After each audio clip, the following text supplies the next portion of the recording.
All right, everyone, we're going to get started. I know this is lunch hour for many folks, so I don't want to have us run too late if folks are trying to stick to the time frame we've set aside. So welcome, everyone, to our webinar today. It's always a pleasure to collaborate with the Massachusetts Charter Public School Association for events such as today's webinar.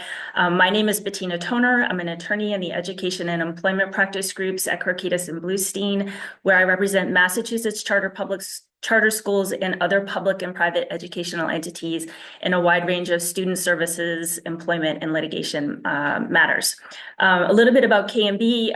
KMB is a full-service charter school and education practice, providing education, providing advice and representation in areas such as board governance, student services and special education, employment, civil rights compliance, and things like procurement and real estate acquisition, finance, and development. I am joined today by my colleague in the education practice, Eric Jordan, and I'll hand it over to Eric to introduce himself.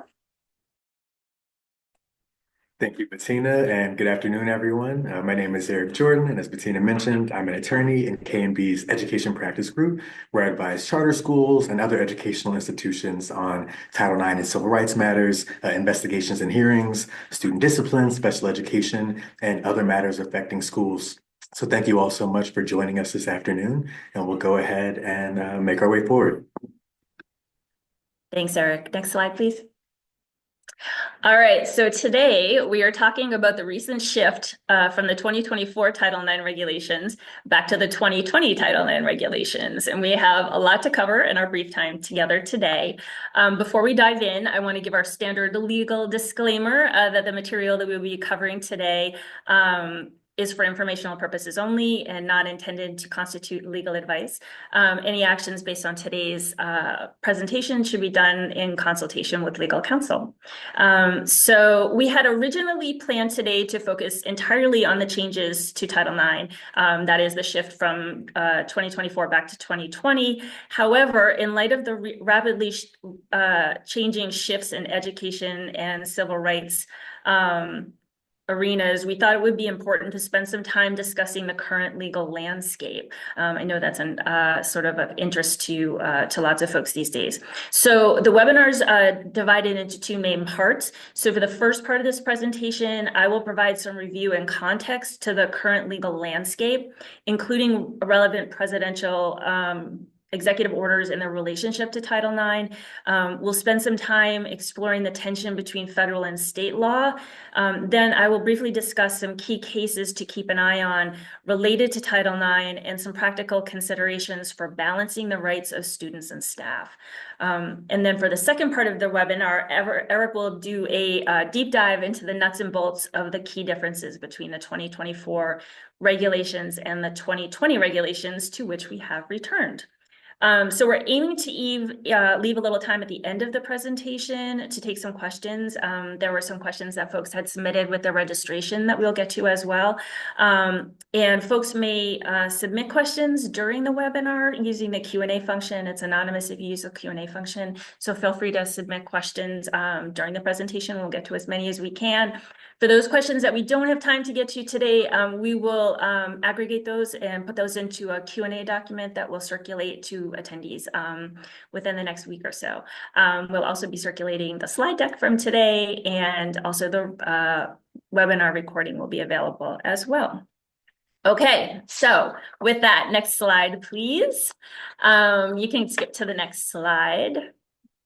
So what is Title IX? So Eric will be going into the sort of nuts and bolts, like I said, and the nitty gritty of the sort of key components to Title IX, but just to level set and get us organized and situated for today's discussion, a reminder that Title IX of the Education Amendments of 1972 is a federal civil rights statute that prohibits discrimination on the basis of sex in any education program that receives federal funding. So again, a reminder that Title IX applies to all public schools, but also to private schools and higher education institutions that receive federal funding. Next slide, please. So the federal legal landscape. Let's talk about how we got to where we are today and frame the legal landscape.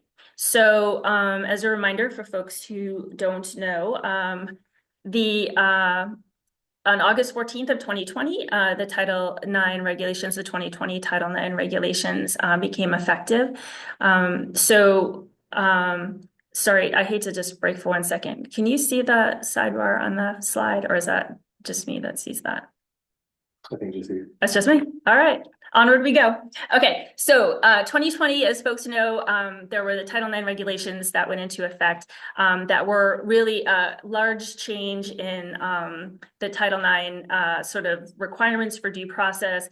And, a lot of folks spent a lot of time sort of getting familiar with the requirements of the 2020 regulations.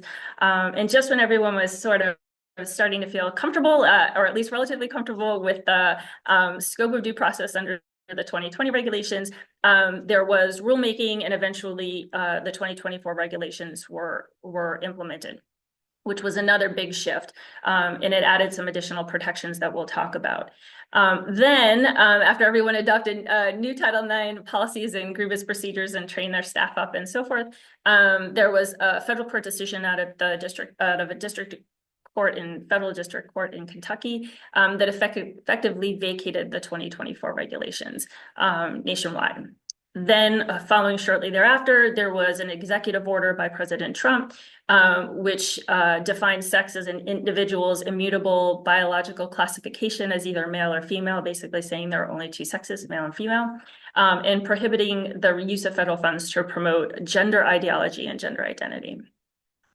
Shortly after that, on February 4th of this year, the U.S. Department of Education confirmed in a Dear Colleague letter that U.S. DOE will enforce the 2020 Title IX rule consistent with the Cardona decision in the January 20th executive order. And then shortly thereafter, there was Executive Order 1402, which deals with sports. So it was the Keeping Men Out of Women's Sports executive order.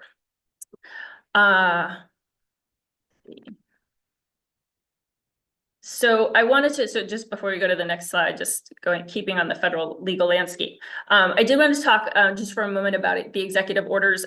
So as you all know, there have been many executive orders, and we're going to talk about a couple today that I just mentioned. But there have been many that have been issued since the new administration took office. But what exactly is an executive order? Many of you may recall from high school civics class or government class or history class that federal laws must be passed by Congress and signed by the president or vetoed. Then Congress must override the veto for the bill to become law. An executive order does not override that process, and many of you know that, but I think it can be helpful to kind of go through and just have a reminder. But what an executive order, sometimes referred to as an EO throughout the presentation, we talk about executive orders a lot, so we use a lot of shorthand. So what an EO can do is it can tell federal agencies how to implement a federal law, or tell a federal agency how to prioritize certain policies. So, for example, we've seen a shift and likely will continue to see a shift in enforcement priorities for the Office for Civil Rights. And also the EEOC has aligned various its practices with various executive orders. So I think we'll continue to see that trend as well. So next slide, please. Yeah. So let's talk about Massachusetts state law for a minute. Just a reminder to folks that Massachusetts has its own robust protections against discrimination on the basis of sex. So schools, for example, are prohibited under state law, a variety of state statutes from discriminating on the basis of sex, including on the basis of sexual orientation and gender identity. These laws have been around for a long time and are still good law here in Massachusetts. So also we have, as many of you know, in the Massachusetts charter school world, we have a charter school statute and regulations, which also provide robust protections for students and staff on basis of a variety of protected classes, including sexual orientation and gender identity. And then there is the Equal Access to Educational Opportunity regulations, which are tied to Chapter 76, Section 5, not specific to charter schools, but all public schools in Massachusetts, and that provides protections against discrimination, including under Section 2606 for athletics and extracurricular activities. As many of you know, on February 7th and then updated on February 11th, Massachusetts Department of Elementary and Secondary Education issued a guidance document that reiterated that Massachusetts law prohibits discrimination in public schools on the based on, among other things, sex, gender identity, and sexual orientation.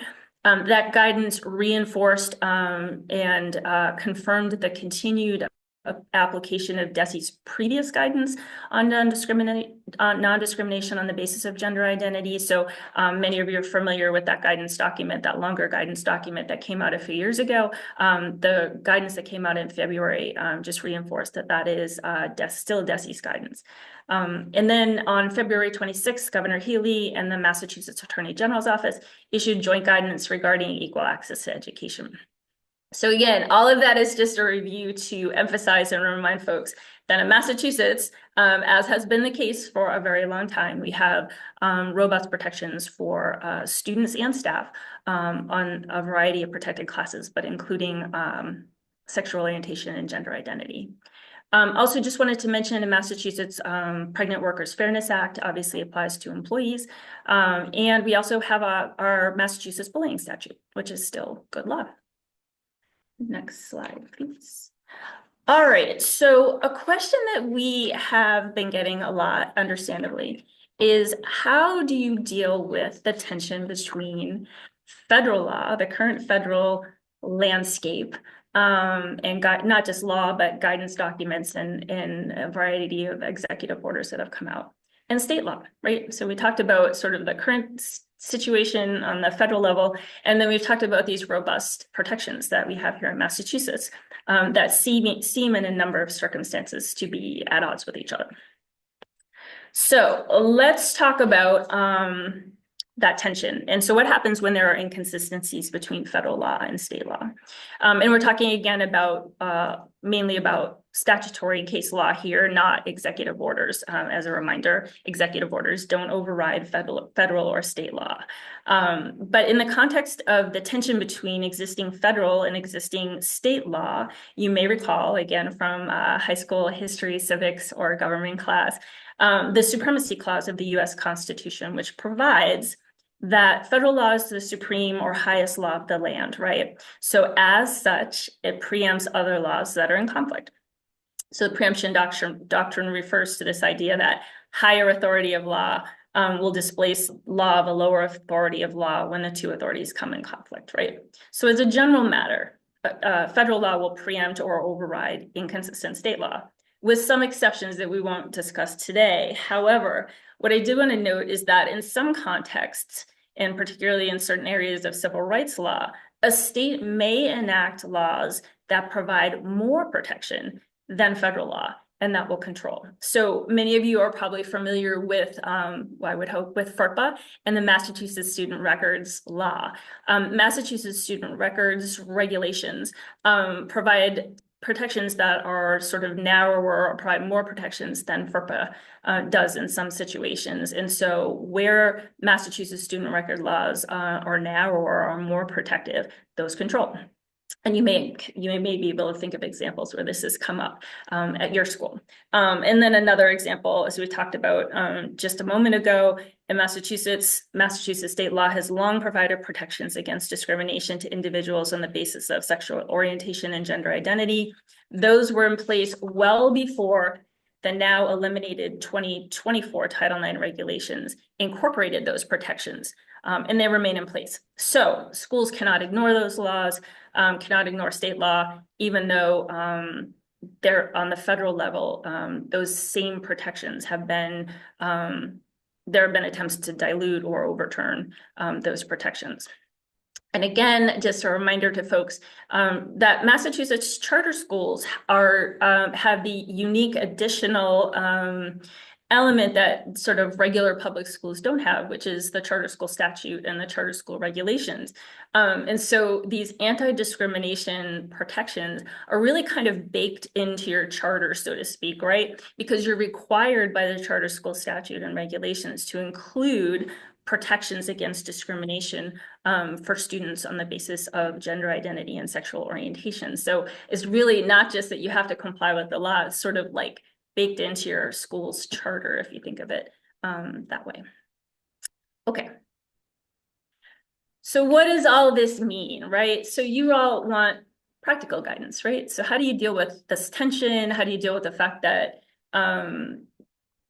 there seems to be conflicting guidance or conflicting direction and so forth. So what does this mean in Massachusetts? What is the practical guidance? What does it mean on the ground for you all? So this lengthy slide explains that Massachusetts public and private schools that receive federal financial assistance should continue to implement anti-harassment and anti-discrimination policies that are compliant with state law.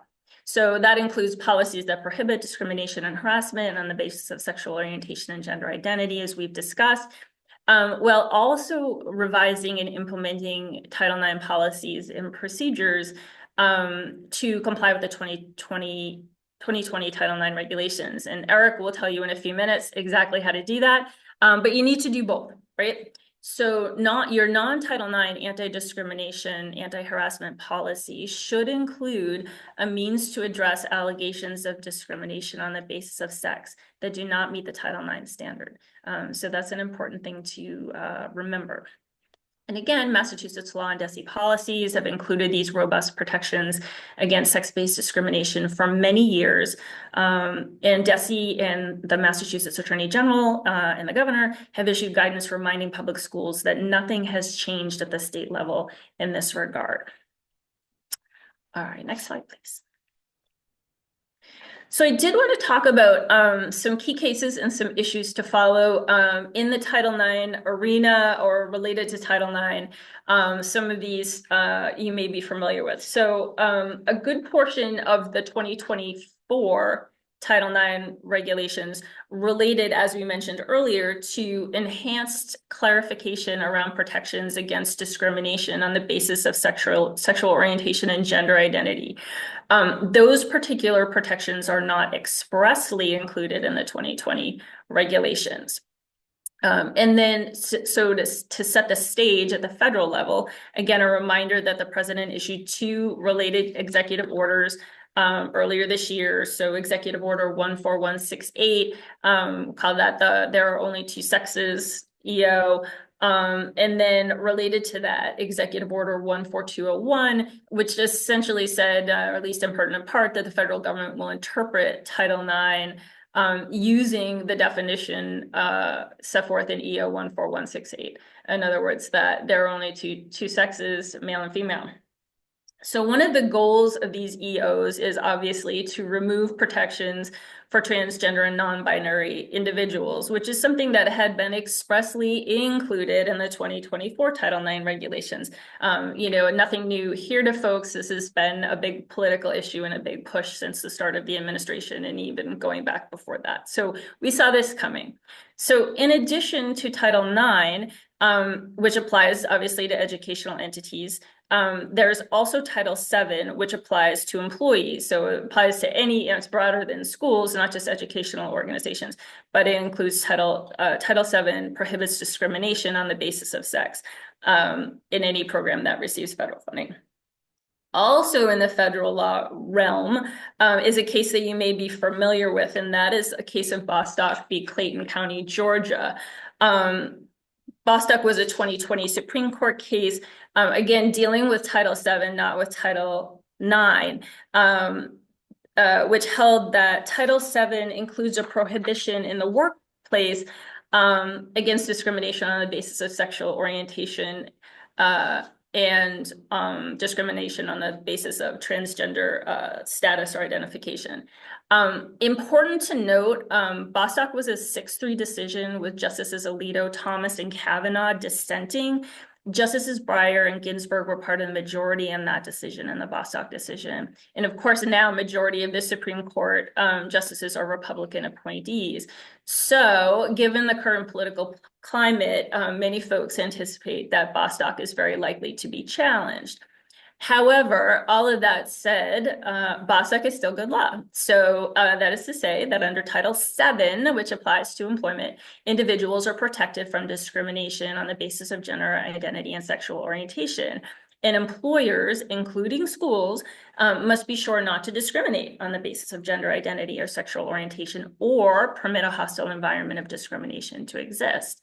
Now, I talk about Bostock and why it's relevant here for a discussion of Title IX today is that after Bostock came out, the Biden administration had issued guidance that said or made clear that Bostock applies to Title IX. As well. So, arguably, it had already always protections against discrimination on the basis of sexual orientation and gender identity had always been included under Title IX. I think you could always make that argument that that's part of discrimination, that kind of umbrella of discrimination on the basis of sex. But the Biden administration had issued guidance that said clearly that Bostock does apply to Title IX, which was helpful. Now, the recently issued EOs in the current administration have said, no, that's not true, and that's not the case, and that guidance is rescinded. But I think it's worth noting that, or at least making clear that Bostock, as a Supreme Court precedent, is still good law. So until it's challenged or overturned, there's an argument that Bostock's holding still applies to Title IX, or at least that's a position I would advance. One thing to note, again, in the context of the EEOC, which is charged with enforcement, again, of Title VII, those federal agencies are going to, or at least have indicated that they are going to align their enforcement priorities with the current administration's directives and executive orders. So the EEOC will be choosing what it investigates or enforces with respect to Title VII with the administration's directives. And similarly, we've seen that to be true so far in the context of OCR and Title IX and what cases OCR will choose to investigate and enforce. So we'll continue to keep an eye on that, but I just wanted to note that for folks. All right, next slide, please. Okay, so I did want to talk a little bit more about a couple of, just continuing with cases in the federal arena related to LGBTQ plus and gender identity protections. So a couple of cases that you may be familiar with, both out of Massachusetts public schools. The first is LM v. Town of Middleborough. This case got a lot of press and was in the news, so most folks are at least a little familiar with it. This case involved a student who was prohibited from wearing a t-shirt to school that said there are only two genders. I think he got sent home from school, came back to school with tape over the words only two. I think it said censored maybe. I don't know if he was suspended from school, but he was told he can't wear the shirt to school. So his parents filed a lawsuit in federal district court. The district court upheld the school's enforcement of its dress code. So this is a dress code violation matter, right? Dress code at the school prohibited hate speech, and the school administrator had determined that the shirt created an invasion of other students' rights. So in the lower court, the district court, the court was applying the test articulated in the Tinker v. Des Moines case, which folks may be familiar with.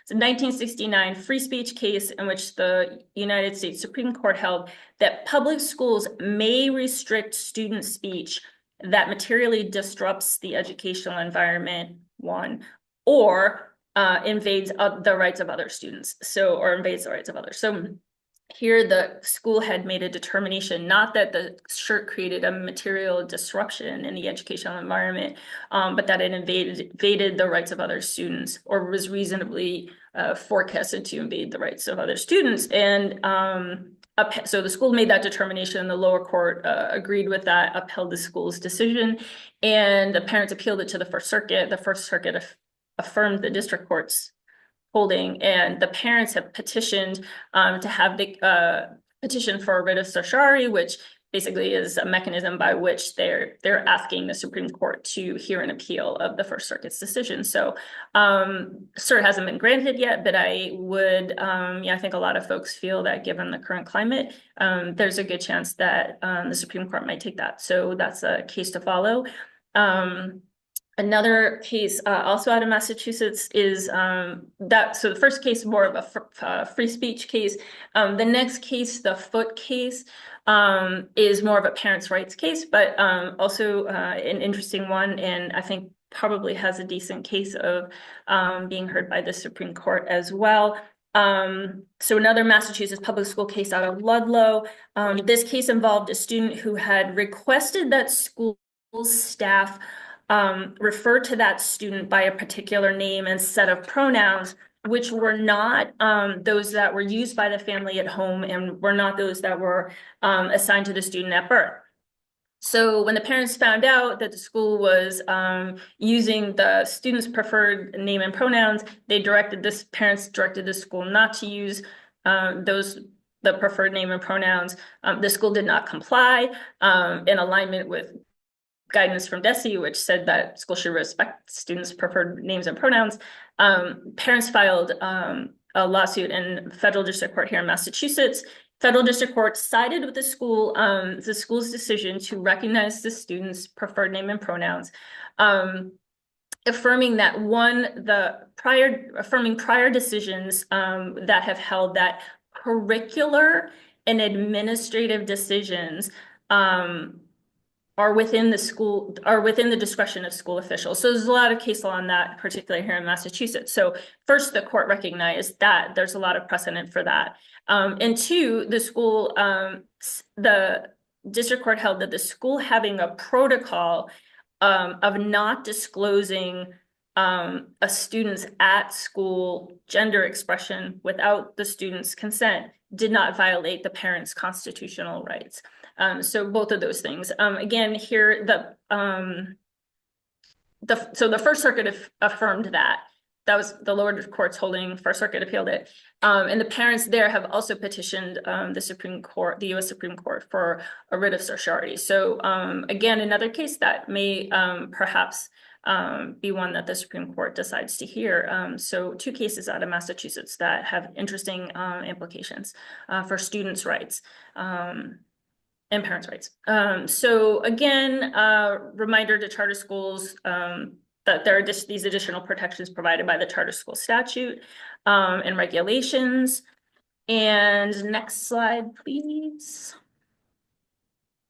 Okay, so that's a lot of information and a lot of background. I did think it was important both to sort of set the framework of the current legal landscape and to talk about some interesting cases that are coming out of Massachusetts and that may have national implications. I did want to spend a shift now to exploring some ways that schools may be called upon to balance the rights of students and employees when those rights may seemingly be at odds. Within all of the present uncertainty, and even within the bounds of current law, schools need to be mindful of the need to balance employees and students, sometimes competing interests and rights. So a couple of examples of situations that have come up in our practice. You maybe have seen similar cases, or you may in the future. You could have an example. We've had an example where you have employee one who refuses to recognize employee two's preferred pronouns. Employee one might claim a First Amendment right to free speech or a religious accommodation or religious basis for not recognizing employee two's preferred pronouns. Employee two might claim a Title IX hostile environment. And you may also have a situation where you have an employee three, right, who's another, or an employee three or a student, for example, who witnesses this conflict and claims a hostile environment as well. These situations can be incredibly complex. and they require a careful balance of all the interests involved. So, my advice in those situations is obviously to think through the issues carefully and to consult with counsel. The implications, can be significant if you make the wrong decision or if you handle something in the wrong way. So balancing the rights of all involved before you make a decision and giving good thought to that, and also documenting your rationale is really important, but can't overstate the suggestion to consult with counsel. We've also seen issues come up similar to this in the school context, where you have a teacher that doesn't want to recognize a student's preferred name or and pronouns for religious reasons or other reasons. Again, if it's a request to or a basis that's based on a sincerely held religious belief, you have to accommodate for that, but only if it wouldn't cause an undue hardship for the school. And sort of teasing out what that means, in the school context can be complex, right? And it may vary if you're talking about an employee and an employee versus a teacher and a student. So again, those issues are complex, but they do come up, and I think we're going to be seeing them, at least in our practice, we're seeing those issues come up more frequently with this administration. So you may as well. So the takeaway here is that these conflicts can be tricky. You want to remember to, of course, follow your own school policies regarding discrimination and harassment, and request for accommodations. Follow your own policies, but do so consistently and with fidelity. And again, consult with counsel as needed. I am going to hand things over now to Eric, who's going to review the changes and the shift back to the 2020 Title IX regulations, and let you know things that schools need to be aware of moving forward. Perfect, thank you. We can go ahead and go to the next slide, please. So let's actually move one more. Okay, perfect. Thank you so much. All right, so as Bettina described, the 2024 Title IX rule has been vacated and the 2020 Title IX rule is effective once again. So with that in mind, I'd like to do just a little bit of level setting and review relevant definitions for Title IX.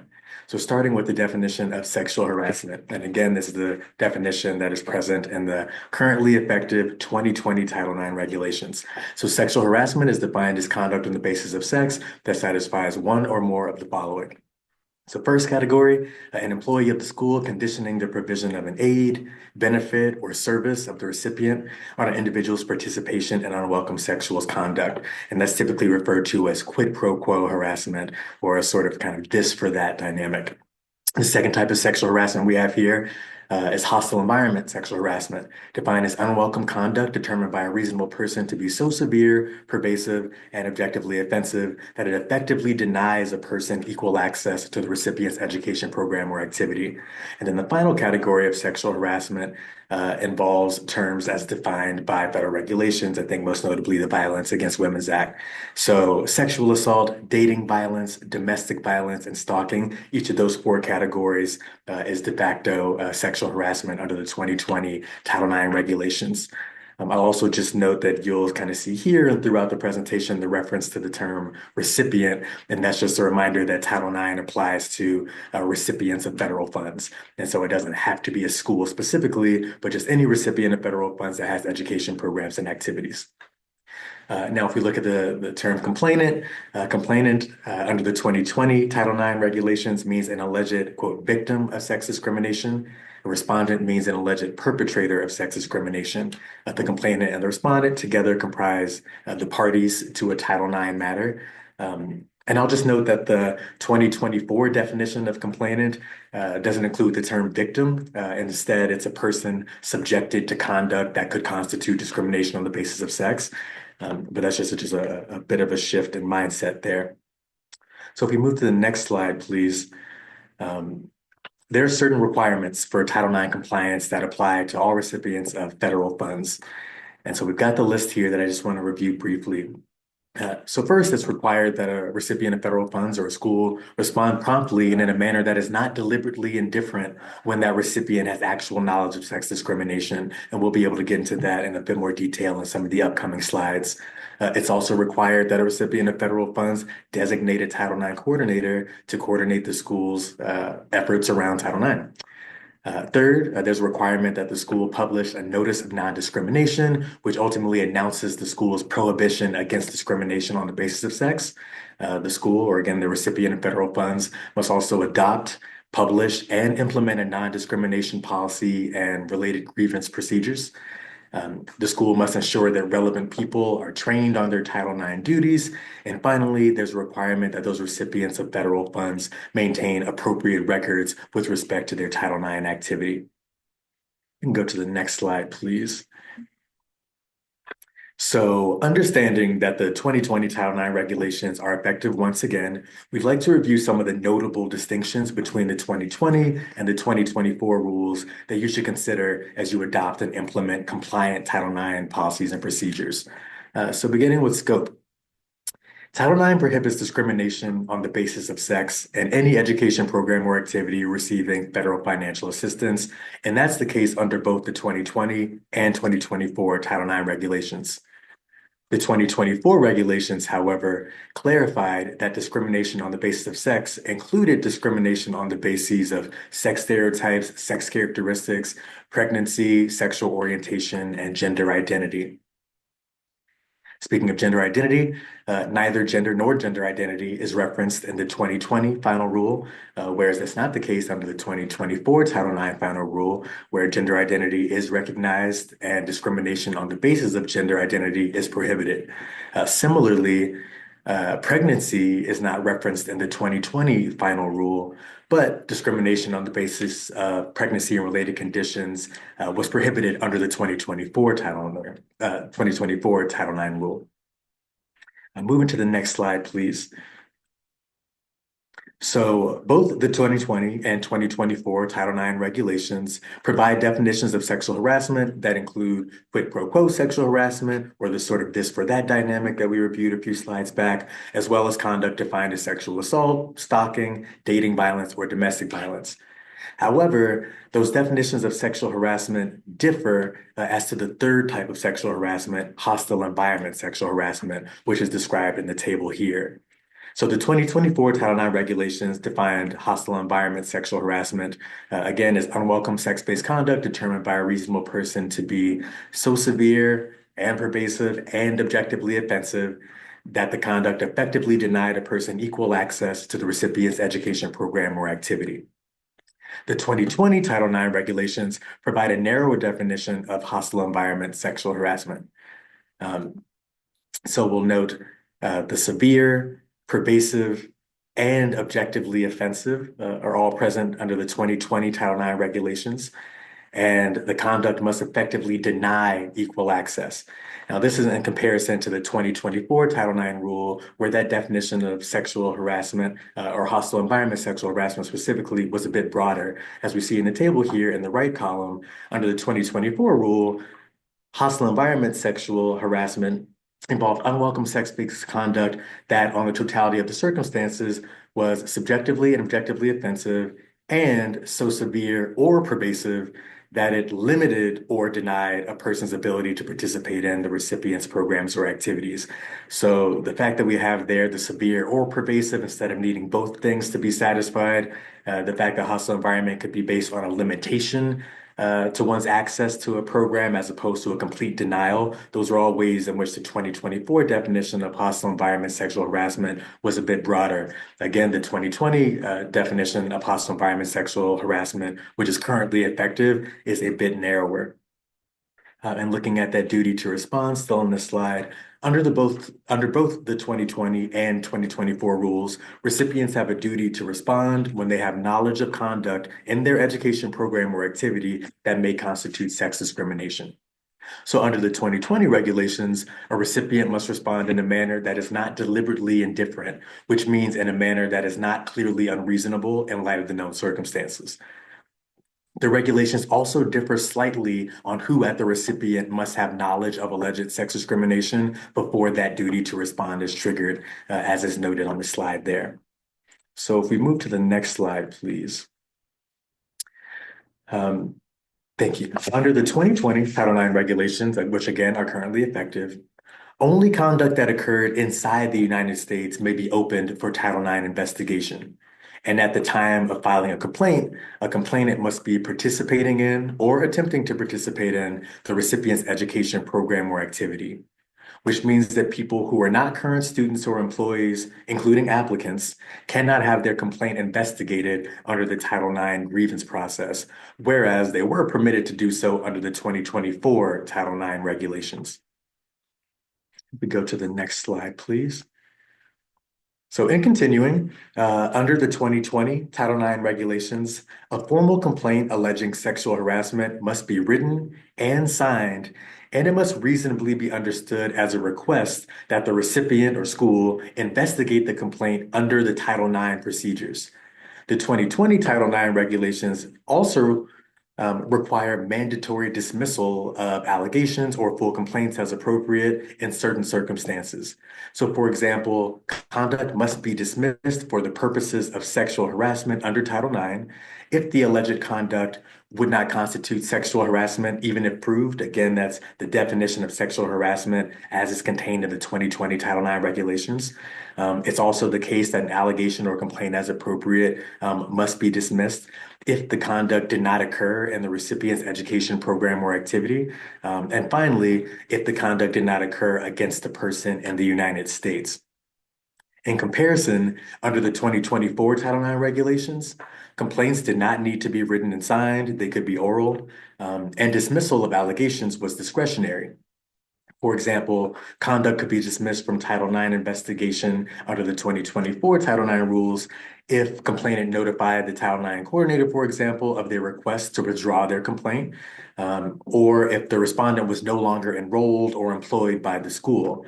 And I'll also note that both of those examples are also optional bases for dismissal under the 2020 Title IX regulations. The notable point there, however, is that the 2020 Title IX rules include a few categories where dismissal is mandatory. Okay, if we move to the next slide, please. So supportive measures are treated largely the same between the 2020 and the 2024 regulations. But in the currently effective 2020 regulations, recipients are not required to offer supportive measures to respondents, although I'll just note that it is a best practice to do so. Supportive measures are to be non-disciplinary, non-punitive, and individualized to the person to whom they're directed. They should be provided without a fee or a charge to a party, meaning complainant or respondent. And supportive measures are designed to restore or preserve equal access to a recipient's education program or activity without unreasonably burdening the other party. So some examples of supportive measures include counseling, extensions of deadlines or other course-related adjustments, modifications of work or class schedules, escort services, mutual restrictions on contact between the parties, leaves of absence, or even increased security and monitoring of certain areas. It's also the case that supportive measures should be kept confidential to the extent possible. There's also a notable distinction within the category of notice. So under the 2020 Title IX rules, notice needs to be given to a respondent or multiple respondents, as the case may be, at the time a complaint is filed under Title IX. By comparison, under the 2020 Title IX rules, notice only needed to be given to respondents when the alleged conduct was opened for investigation under Title IX. And so under the 2024 rules, it's possible that a complaint could be filed under Title IX. The Title IX coordinator would review that complaint and realize, okay, this needs to be dismissed because this doesn't actually belong under Title IX. It doesn't meet the definition. Respondent is no longer employed here or enrolled here, as the case may be. But for whatever reason, it could be the case that that complaint is dismissed. And so under the 2024 regulations, it's possible that a complaint could be filed and dismissed before a respondent was ever made aware that the complaint had been filed against them. And that isn't really the case under the 2020 Title IX regulations anymore. I'll also just note, thank you so much. I'll also note, last thing on this slide, that there is a little bit of a distinction in the way that the grievance procedure roles are treated between the 2020 and 2024 regulations. So specifically, under the 2020 regulations, the single investigator model is prohibited, which means that the decision maker in a Title IX process cannot be the same person as the investigator or the Title IX coordinator in that given matter. Under the 2024 regulations, however, the single investigator model was permitted, meaning that the decision maker could have been the same person as the investigator. Okay, could we go to the next slide, please? Thank you. Okay, so following interviews and evidence collection as part of your Title IX grievance procedures, both the 2020 and 2024 regulations require that evidence be shared with the parties. Now, under the 2024 regulations, evidence directly related to the allegations open for investigation should be shared equally with the parties, which is a slightly larger bucket of evidence than the relevant evidence required to be shared under the 2024 regulations. Now, certain evidence has been designated in the 2020 regulations as impermissible, regardless of whether they're relevant to the allegations or not. So some examples of evidence that has been designated impermissible includes, first, evidence that is protected under a legally recognized privilege, unless voluntarily waived by the person holding that privilege.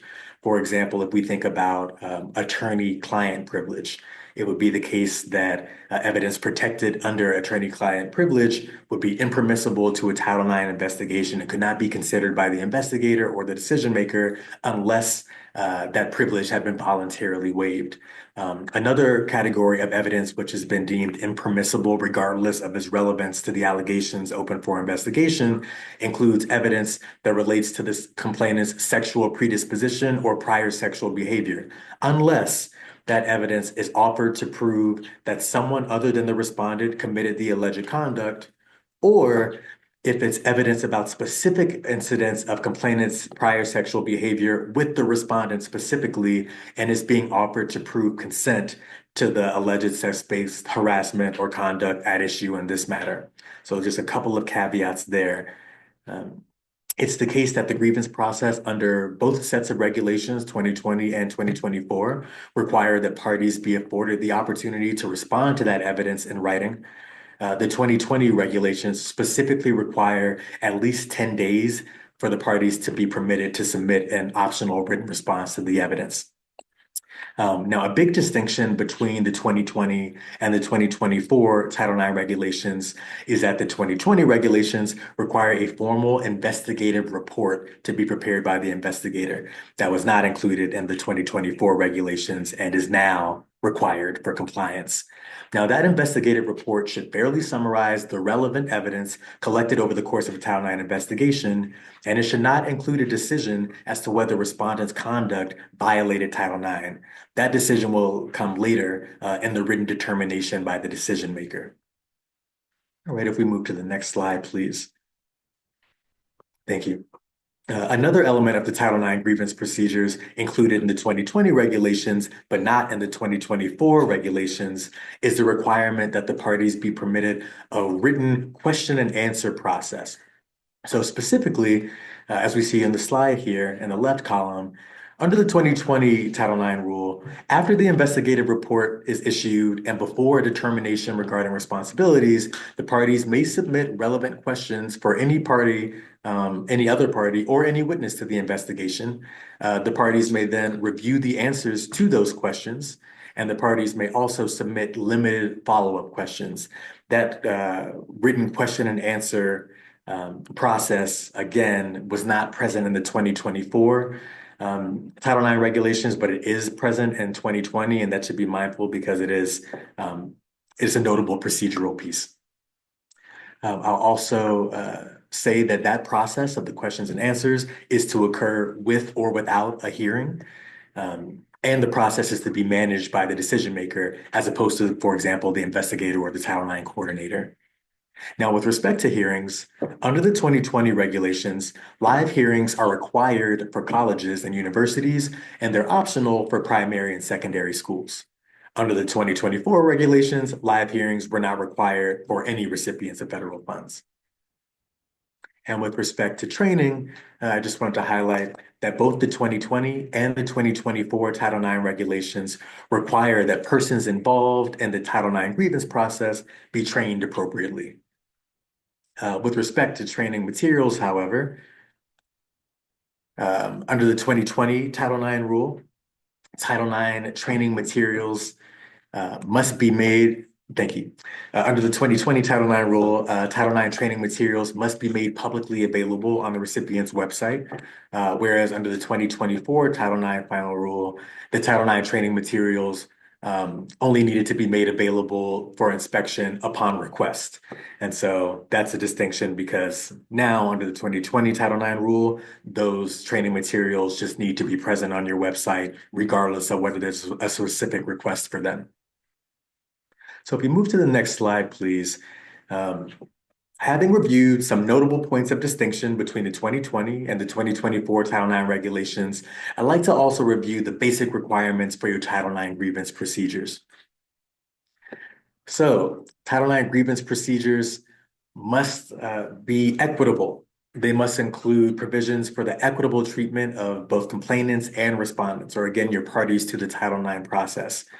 There must be an objective evaluation of all relevant evidence, provided that you're not considering that impermissible evidence that we discussed, including information that may be protected under a legally recognized privilege or otherwise deals with complainants' prior sexual history. And it's also the case that in your evaluation of evidence, credibility determinations may not be based on a person's status as a party or witness, which ultimately means you can't make a determination to say, well, because this person is respondent and they are accused, they are less credible because they have a reason to want to be found not in violation of the policy. Your credibility determination need to be person specific and based on the evidence that you're able to gather. It's also required that your Title IX grievance procedures involve training for all the persons involved in that Title IX grievance process. So that includes Title IX coordinators, investigators, decision makers, and anyone designed to facilitate an informal resolution process should your school decide to include one in their process. And it's required that there be no conflicts of interest or bias from any of those participants in the Title IX grievance procedures. There is a requirement that there be a presumption of non-responsibility during the grievance process. And that means that there is to be a presumption that respondent is not responsible for violating the Title IX policy during the grievance process. The presumption is that there has not been that violation, and the purpose of the grievance procedures is to gather evidence so that the decision maker is able to determine whether or not the Title IX policy was indeed violated. But the presumption, until we get to that written determination, is that the respondent is not responsible for having violated your school's Title IX policy. There's a few other requirements for the grievance procedures.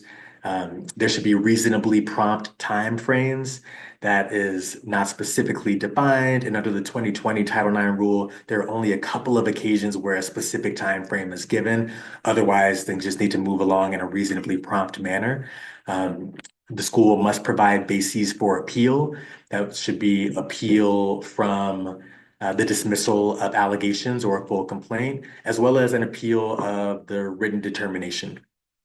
And your grievance procedures should also include a prohibition against retaliation.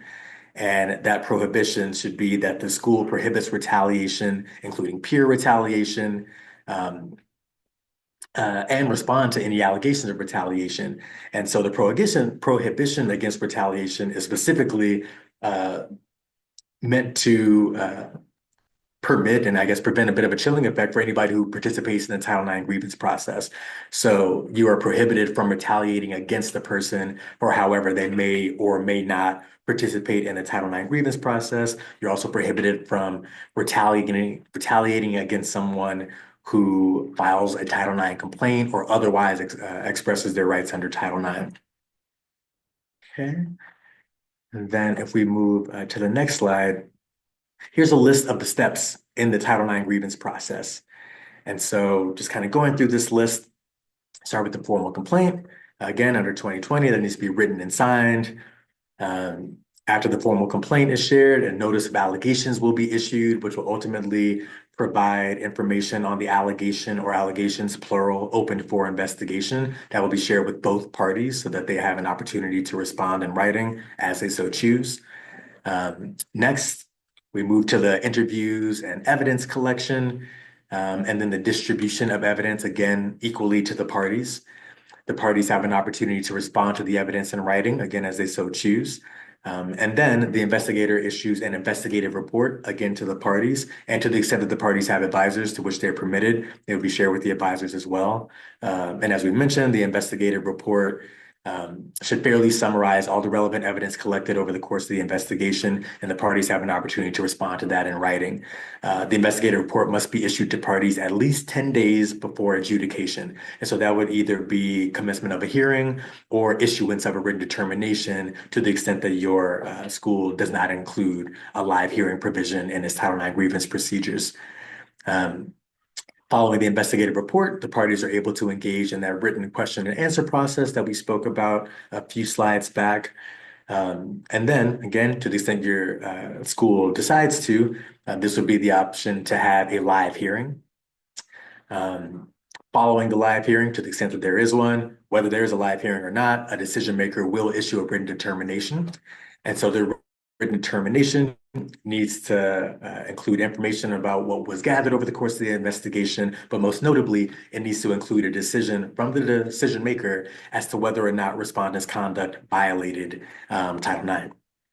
The written determination that determination must come using the preponderance of the evidence standard, which means more likely than not. So when the decision maker is reviewing the evidence, they should be doing so under the preponderance of the evidence standard, asking themselves, is it more likely than not that that this conduct occurred as alleged, that this conduct would violate the policy, that more likely than not is the standard here. And then finally, the final portion of the grievance procedures involves appeals. The parties need to have the option to appeal that written determination, and there are specific bases for that, including procedural irregularity. Okay, and with that, with kind of going through those notable distinctions and looking at our grievance procedures, I'll transition back to Bettina for an overview of some key takeaways. Thanks, Eric. One question I'm going to just ask you to respond to, because I was thinking this as you were talking, is the requirements for the preponderance of evidence is a choice, or you're required to use that as the standard? I know that our recommendation for schools is generally to use the preponderance standard. Yeah, so first, thank you so much for highlighting that. I should clarify, there are two standards that are optional for you to use, and we recommend the preponderance of the evidence standard. The second standard that the Title IX regulations identify as being an option is the clear and convincing standard, which is a little bit higher of a standard than the preponderance of the evidence, but that was a really important clarification because schools do have the option to choose between the two. And if I'm not mistaken, it's the case that the standard that you're using within your Title IX framework needs to kind of match the standard that you're using otherwise. But again, our recommendation is typically that schools pursue the preponderance of the evidence standard. But thank you so much for highlighting that. It's always a good reminder. I'm so used to using it and recommending it. I had to like remind myself. And I think you all might be kind of thinking the same thing, right? So a lot of this, procedural review should be familiar to you because you all, were using these procedures under the 2020 regulations. But again, it really does just highlight, I myself have to go back to the regulations when I get questions many times. And so it's good to make sure that you're, reacquainting yourself. You should already be operating under the 2020 regulations, but it can be important to review the requirements. I do want to talk about key takeaways. I know we got a couple of questions, one of which was to what extent do schools need to retrain staff? It's a really great question, and that's something I think I have in my key takeaways slide here. Definitely want to be retraining staff. So you want to be retraining certainly the folks that are involved in your Title IX processes, right? But all staff should be trained on, sexual harassment, the definition of sexual harassment, and the basics. So that's a really great question, but you definitely should be retraining staff to be in compliance. So some other key takeaways and action steps for you to be thinking about, for charter schools to be thinking about as you're reacquainting yourselves with the 2020 regulations. Obviously, review and update your Title IX policy. You should have done that already, but if you have not, definitely do that. You want to make sure, of course, like we just talked about, to train and retrain staff. Thinking about those key roles, so Title IX coordinator, investigators, decision makers, and alternates, thinking about reshuffling those roles, or not reshuffling them, but reassigning them, and thinking about, who should be in those roles if you had switched to the sort of single stream investigator model. I know we did get a question about the Title IX coordinator and decision maker, so I'll let Eric get to that when we get to questions. But just thinking about those roles and who should be assigned. Keeping up to date, so conducting an internal compliance audit. For example, under the 2024 regulations, you were not required to post training materials. I know that was a big a lot of schools found that to be kind of a hassle. Every time you train, you need to make sure those materials get posted to the website. The 2024 regulations didn't require that, although it can be a best practice, right? You want to make sure you are being transparent in providing materials, but just as an administrative matter, that can be a bit of a burden. But you do need to do it again. So, doing this sort of internal compliance audit to think about things that you hadn't been doing but need to do to get back to the 2020 regulations. Keeping up to date, obviously, with federal and state guidance. I know, like I mentioned earlier, the executive orders and federal guidance and rescissions of federal guidance some days seem to be coming fast and furious. Really important to keep up to date with federal and state guidance related to Title IX and other protected classes. Employee and student handbooks should make clear that discriminatory misconduct that does not meet the elements of Title IX might still violate school policies and be subject to employee or student discipline. Again, the bar for Title IX, when we're talking about hostile environment violations, that severe, pervasive, and objectively offensive standard is a high bar. So there may be other conduct that does not qualify as a violation of Title IX, but might violate other aspects of your school policies. So you want to make sure that, again, if you have that you have an anti-discrimination, anti-harassment policy that kind of captures other sex-based discrimination that might not fall under Title IX. My pitch is always to consult with counsel as needed, particularly these days when, the law seems to be changing, or guidance is changing fast and furiously. And again, a reminder, the balance of individual rights, both student and staff, can be complex to navigate. And lastly, I would say, if you receive a notice from a federal agency, do not sit on it. I hope that that's obvious, but that these things are important to consult with counsel to take action.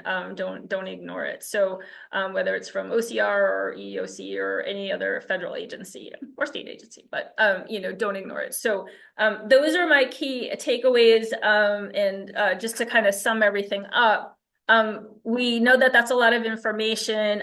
Like I said, we're going to take some questions, address some questions now. We will be circulating a Q&A for any other questions that we don't get to.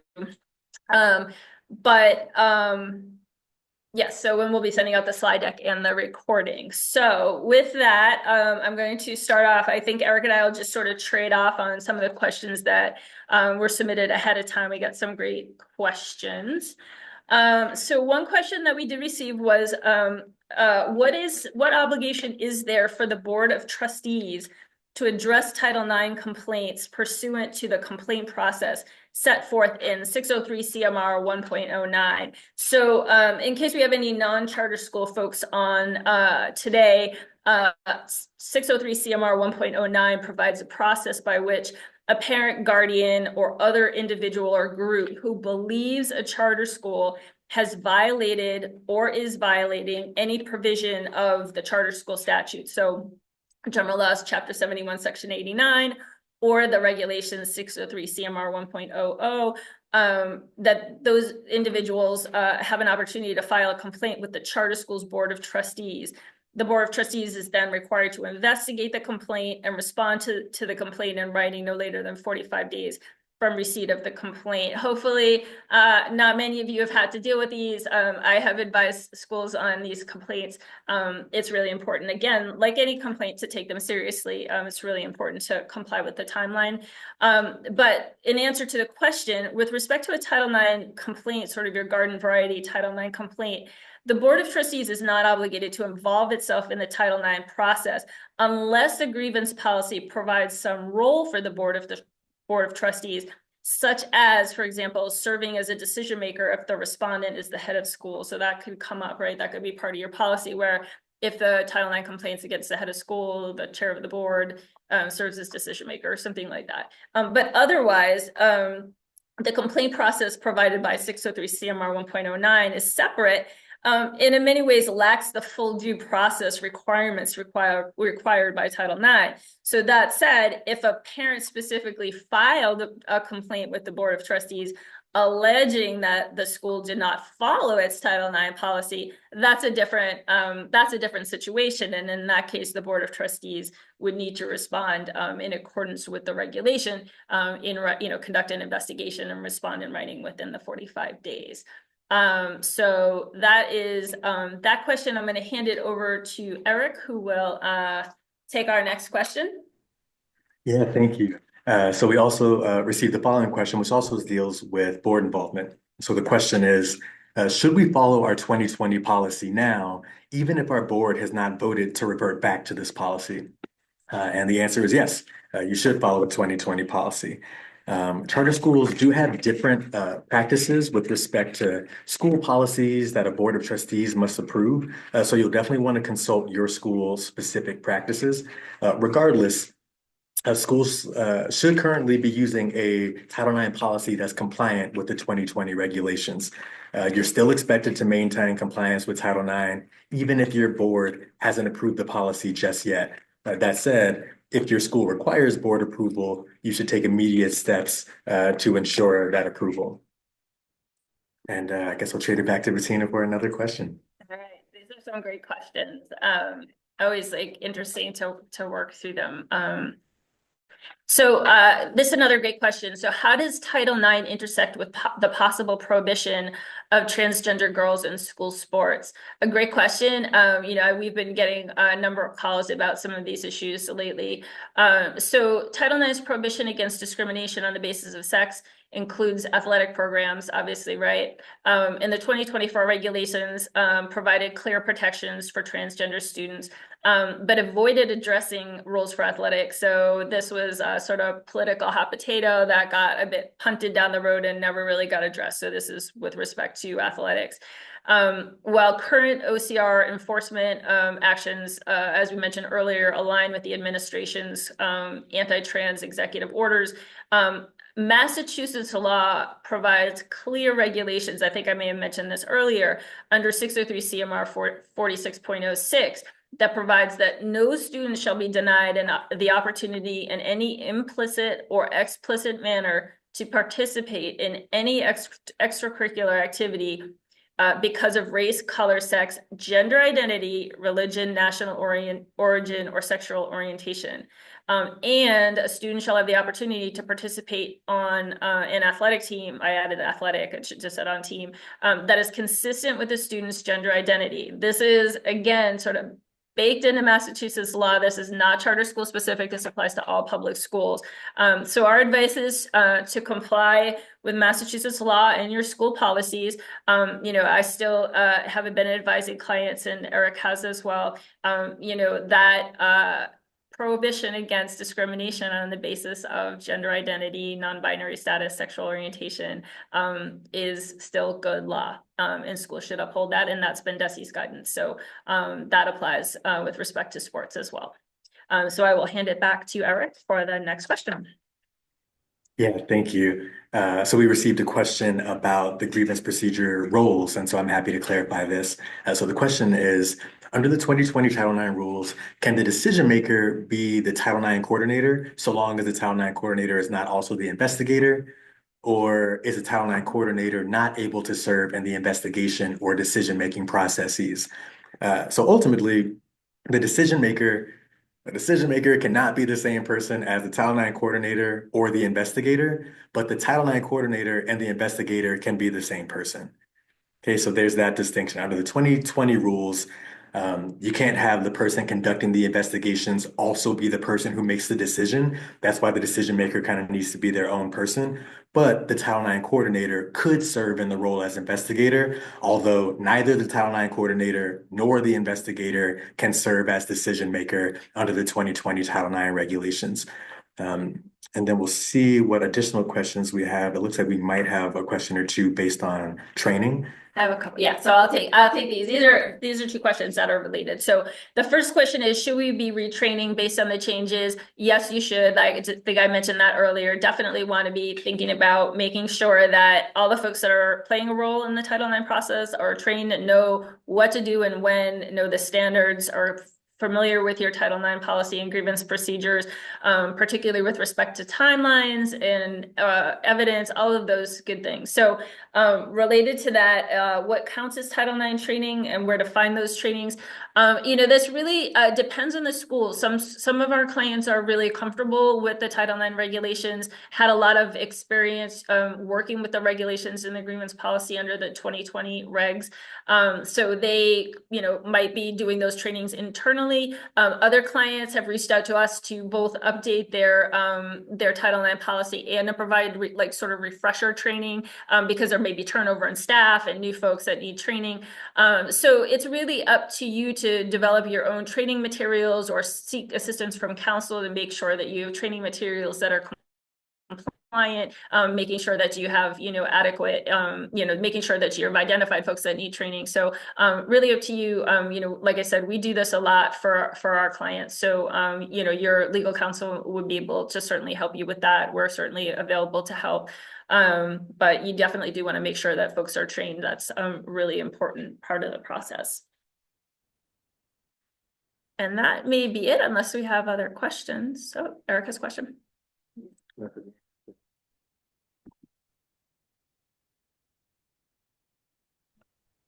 I think that may be.